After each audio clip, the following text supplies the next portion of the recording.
Fantastic conference. Bob, Honey, Dr. Honey should call him, and everybody else from yesterday, fantastic. We just want to check in with you, see how you're doing. Would you mind we do that? Let's do it. Ready? 1, 2, 3. If you're happy and you know, clap your hands. If you're happy and you know, clap your hands. If you're happy and you know, then you really want to show it. If you're happy and you know, clap your hands.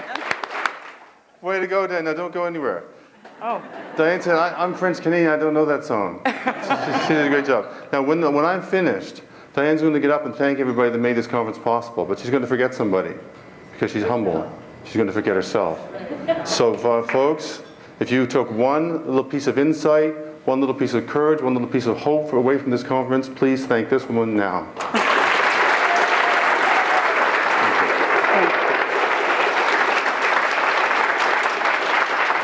Yeah.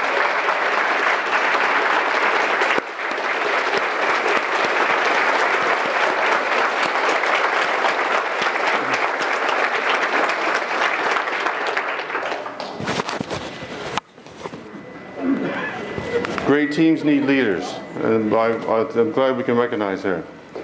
Now, like many of you, there was a time when I didn't applaud very loud for my circumstance or my situation. In the spring of 2005, I started noticing something funny going on with my hand, my right hand. I started having a hard time brushing my teeth, and I had a hard time writing my name. Now, fortunately, people don't pay attention when you sign a credit card anymore, so I just went shh, no one even noticed. But I knew the difference. So I thought to myself, you know, that's odd. So I went to my family doctor in July of 2005, and I said, Doc, I'm having a hard time writing and hard time writing my name and hard time brushing my teeth. And he looked at me and said, you know, that's odd. He referred me to a guy named a neurologist. I never met a neurologist before, but I met him in October the 10th of 2005.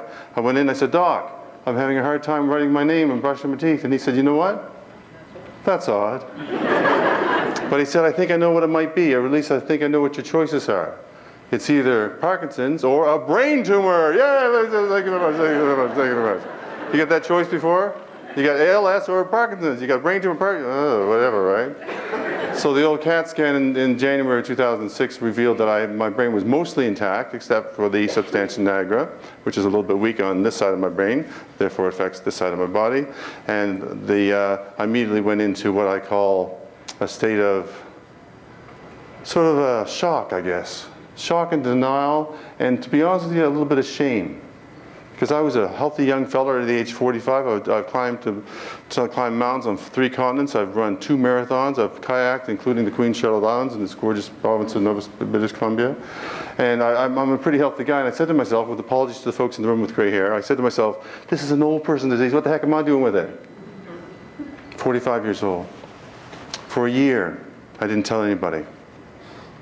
For a year, I walked around being kind of bummed out. For a year, folks, I was in denial.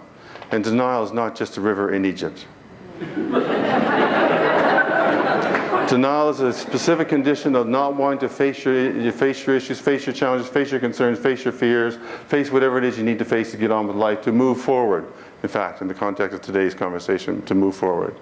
So I didn't tell anybody. Now, I actually told myself, in my little mind, I said, by the time I develop some symptoms, maybe I wasn't going to tell my mom and dad, because by the time I developed symptoms, maybe my mom and dad will have passed away and I wouldn't have to put her through the worry. And get this, I actually wrote a letter to Oprah. And I said in the letter, Oprah, you should do a show on sad bachelors, I was a bachelor at the time, bachelors with chronic disease that no one would love. You should do a show about that. And I said, I volunteered to be on your show. So I had a good case of what I call stinking thinking. I was having a pity party about myself, and I didn't want to tell anybody, I didn't want to reveal anything, and I had a pity party for about a year. Then I realized, you know, I'm a motivational speaker. I'm supposed to motivate people. And it's kind of hypocritical if I'm out there motivating other people and I'm not even motivating myself. So I thought, I'm going to try to work on ways to develop my own skills, my own talents, and try to look at my own life and try to motivate it a little bit to get out of this black hole, this little slump that I'm in, this little stinking pity city thing that I was in. And I discovered 4 dimensions of living well. 4 areas of life that we can celebrate and boost and give more life to, and just have some fun with it. So I'd like to share them with your permission now. Can I hear an oh yeah? Do you want to hear them? Oh yeah! Oh yeah, that's great. So they make sense. There's 4 of them. Here's one.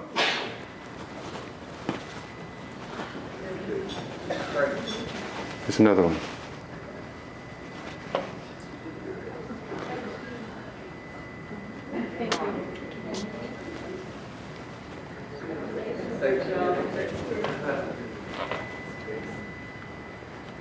Good job.